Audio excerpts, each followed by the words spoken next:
track. Here with Andy Faulkes, who is one of our local fronty experts. We're going to do a little track walk. Just one request as we go around, try and walk on the green bits and around the edges and stay off the racing line.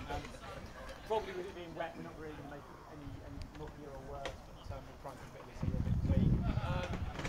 Right, we'll start off round. First corner we come to is what we call the race control hairpin. It's got a big old curve on the hairpin, as you can see. It's there to stop hitting corners. It's not really much use for riding. If you stick two wheels on that, you can end up on your roof in the seam somewhere. So, and that's going to be a common theme as we go around the track. Generally, stay off the curbs. There's very few of them that you actually want to use. They're really designed to stop corner cutting rather than as a feature that you want to be using. You can see it's about as high as your fronty. So, if you do ride it, it's not going to go well. Andy, every car I've ever driven understeers around here because the nature of the track is the corner before it pushes your car out here somewhere and you want to be turning in. How do you deal with that with the fronty? So it's kind of a bit of a general theme for the whole track with the fronty. You do want to stay off the curbs, but here really you want to try and get all your steering work done as early as you can. So and that is a theme for the whole track. It's characterised by a lot of hairpins. Pick out your straight lines, get your steering and your rotation work done early, and then you can accelerate hard out of the corner without having to use lots of steering. Yesterday I was watching quite a lot of people in practice, and they're all the way over here on the outside, just wasting time trying to get around the next left turn. Whereas if you enter this hairpin here, round about the middle of the track, get yourself turned early, so you're almost pointing towards the next corner at the apex, it really helps you up towards the next hairpin. That's very similar to modified touring cars. You'll notice the same when the track dries up. If it dries up, you'll notice the black rubber line is in the middle of the track. It's not out in the scenery. If this corner was standalone, the racing line would be out on the white line and then out to the white line in the next one. But it's not. You've got as Andy says, that left hander next to it, which means the racing line is pretty much the middle of the track and the same on the exit. You don't want it to be any wider than that.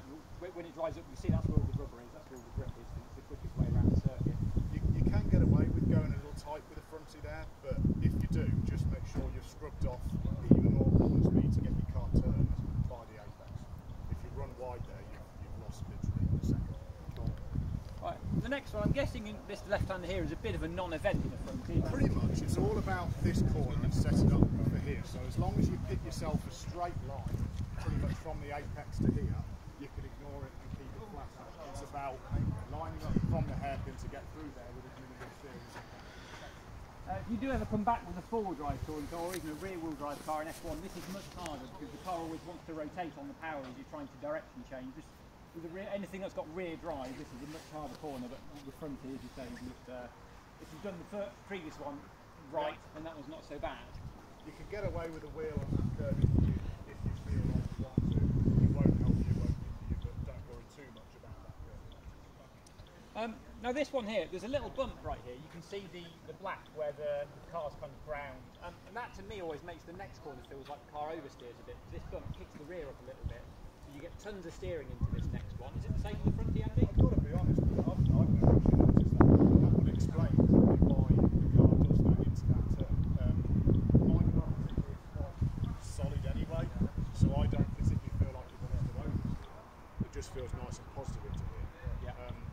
Really, again, it's about getting a good clean run here. You can be middle of the track to far on the right. This corner is more about getting the exit right than getting the entrance right. This is one of the few corners on the track where you can run the curve if you want. It's very flat, you can see all the rubber on it. The only thing I would say is if you do run it, it has a habit of hooking your car around and you quite often end up on this bit here. If you take just a little bit of curve, it pulls you around and you end up here somewhere and like, how did that happen? And it's just all the rubber that's on the curve. It's so grippy, it can suck you in. So even though you can run it, I think usually it's quicker not to. Kind of depends on how I get the entry for this corner. If I'm particularly wide on the way in and I've carried lots of speed up here, I will cut quite a bit over the exit of that to take a straight line to the next one. But yeah, like Dale says, you can pretty much run the whole thing. There's no real advantage to it. There's no real disadvantage to it. Just like Dale said, don't get all the way up over it because you will upset the car. Cool. Next one's a different story. This one's much steeper, much bigger curve to stop anyone getting in, which is an advantage coming onto the straight. So this is one you don't really want to use too much of. It will definitely tip you over. Particularly with the fronties. The fronties do like to end up on their roofs. Slightly higher centre of gravity. All the weight at the front, they do like to tip over if you take too much curve. Yeah, you'll get a lot of cars on the roof on this one. Like Dale said, just stay off, avoid it. The apex of this pretty much take a diagonal straight to the apex of this one. Don't go wide in because you're just wasting time. You're taking extra track distance that you don't need to take. This corner is all about getting your exit right. So dive straight to the apex and then wash out wide. Carry the speed with as minimal steering as you can in one consistent smooth arc all the way out to the straight. How far out are you running, Andy, with the front seat? I try to be about a car's width clear of the white line, so I'm on definitely the outer third. That's the same for most classes. Maximum speed, isn't it, and run out wide. Yeah, it's just about as little steering lock as you can get away with, so you're not overworking your front axle. Keep it nice and smooth out around the sweep and out to the straight. Carry the speed as much as you possibly can. Oh, next one. It's another quite flat curve, so you can get away with running a little bit of this. With mod touring car, if you hit this one, you end up getting your all the way to concrete walls carrying so much speed. How is it with front end? Can you use any of it? I kind of aim for about one wheel on this curve. If I've got my exit just right and I've got a nice consistent arc, about one wheel on the curve is good. But any more than that, and you are risking ending up off in the scenery. I use it marshalling the fronty heat, and I do see plenty of fronties out there in the trees, so it's certainly possible if you use too much of this. I've cleaned out there now, it's fine. It's clean, we've gone out there. Zero curve. So maybe best to give it a little bit of room, a little bit of space on this one, even though you can use it. It punishes you quite a lot, and it's maybe a fair old way for a marshal to go, depending on where you end up. For the benefit that you get off taking the right line there, your easiest just avoiding it altogether, really. Just be safe. Cool. On the straight, Andy, do you run all the way out to near the green paint? Again, it depends on how good I've got the exit of the previous corner, but I'll be probably in the upper half. You'll kind of get a theme of what I've been saying here. It's a lot of your fronty driving at Bedworth is about line yourself up right for the next corner you're about to go into. So if I've gotten this section just right, I'm actually out about here and I'm already pointing my car in a diagonal towards the next corner. But yeah, you can go around about the middle of the track. That's the middle to the top half, about where you want to be. But again, it's not even the end of the world if you're over here. It's just about getting a smooth line through the sweeper. On a good lap round Bedworth, you may find your front wheels are never actually straight, because the straight is really just a big arc from one corner to the next. If we come over to this one, we'll see the curve. If you've not done a track walk before, you'll realise this curve isn't. It's a bit of paint. We didn't want people having high-speed crashes into the barriers, so when we did this corner, we literally just painted a curve on. But what we do have up the inside are these rumble strips, and if you run those, you'll find it unsettles your car, spins it round, maybe even shoves you into the fence. So you can use a bit of the painted area, but you don't want to really be much further up the inside of it than that, I'd say. Yeah, again, just try and aim your car for about, you want to be the whole car over this curve, really. Take the shortest line, otherwise you just drive an extra distance. And again, the tighter you can get here, the smoother the arc you've taken and the more speed you can carry into the next turn. But yeah, like Dale said, use the space, just don't go too far over. It's not the end of the world with the front end, you're not going that fast, you can bounce over it, but it's mainly about just making sure you're not going so tight that you're hitting this, because you will break the car. I've done that before, you hit that, you end up in the wall over there, you've lost the ball. Absolutely. And so on the exit of that one, Andy, how far out do you run towards the edge of the track? On the perfect lap, I'm probably about half the car out onto the green. Oh wow. It is clean enough out there to get away with it. Not in the wet though? No, not in the wet. The green stuff will make you spin very quickly.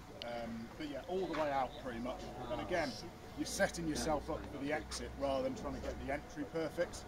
But yeah, I'll be at least on the white line, if not half a car over here on a perfect dry lap. Wow. What track limits though? White line's the edge of the track, obviously. Right, end of the sweep. Lovely, Jamie.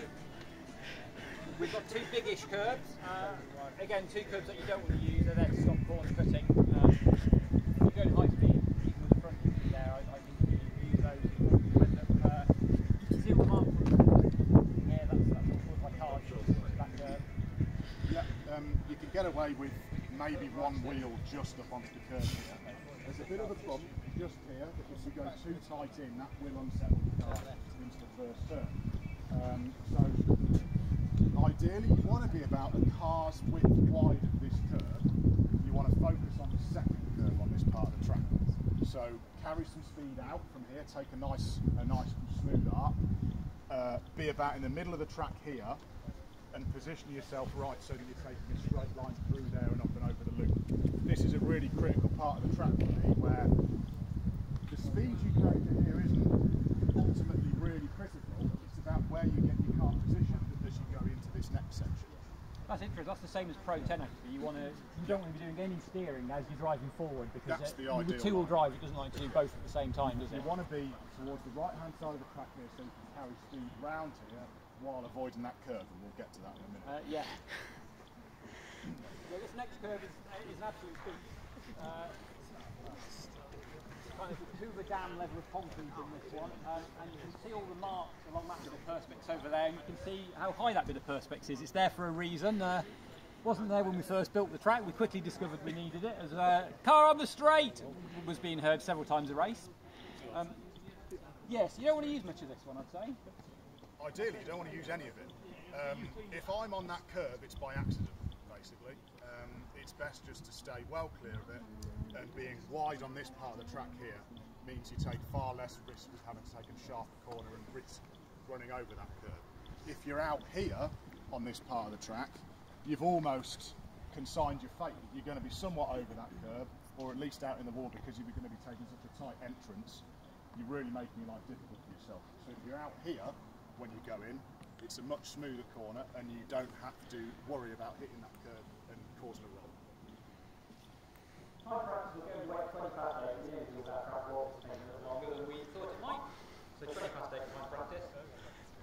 Right, so another tight hairpin, very similar curb to the one down there. It's a big old bit of curb. We painted them with the resin paint about a year ago, and they don't tip you over quite as much as they used to. You can see the rubber on it. I think you can get away with a look. Yeah, it's kind of line dependent. If you again focus on your exit, so you're aiming in a straight line by the exit, get your steering work done early, even if you get it a bit wrong at that point and you hop over that curve, it's not going to upset you too much. You'll be able to carry the speed okay. But a wheel, maybe just on the inside, again, it's very similar to that though. Come in wide, scrub all your speed off, get your steering work done early, and be pointing yourself to the second apex by the point you're actually at this apex. Are you braking this? Yes. Yeah, one of the few places in track where and the other one down there braking? Yeah, here and there, and basically sometimes into there if I've taken that slightly too tight. Yeah. That's pretty much it. And then the rest you're just lifting off. The rest of it is just a lift and a roll. Cool. And yeah, if you've got this bit just right here, then you're not lifting until you get down to the hairpin where we started. So this one, you can use a bit of this one, I think, can't you? You can see there's plenty of rubber on this. It's relatively flat. So you know, if you do run a little wide on the exit of that one, you can use a bit of this one, and it will kind of put you out nicely onto a racing line, I guess. Yeah, I use a bit. It's not too critical. Again, it's just about track position. If you get the line a bit wrong here, that can actually affect you all the way down the hard three. So just try and take a smooth, straight line as much as you can. Maybe one wheel on that curve. Don't worry too much about it. And then you flat out all the way from there down to the next hairpin. Literally from the exit of the hairpin there.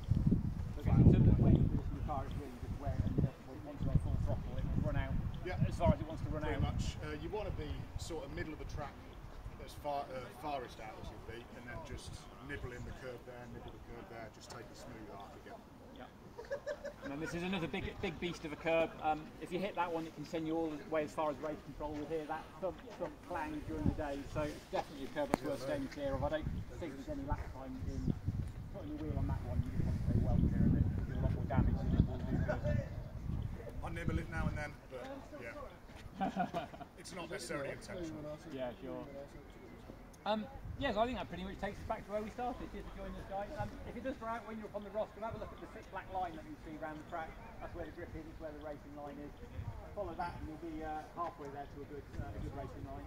Just before we finish, guys, it's a general tip for wets. The track always will dry out in the corner closest to race control and the corner close to marshal point 2. So you'll really see like a brighter grey patch starting to form there. That will indicate the track's starting to dry out, and unless you've got that over about 60% of the whole track, then you're on wet stuff. You don't even think about using dry tyres. Yeah, that's true of every class I've raced it. It needs to be very dry before you go to slick here. If it's 50-50, you're still on wet, unfortunately, and you just have to look after them the best you can. Okay, cheers guys. Thank you very much.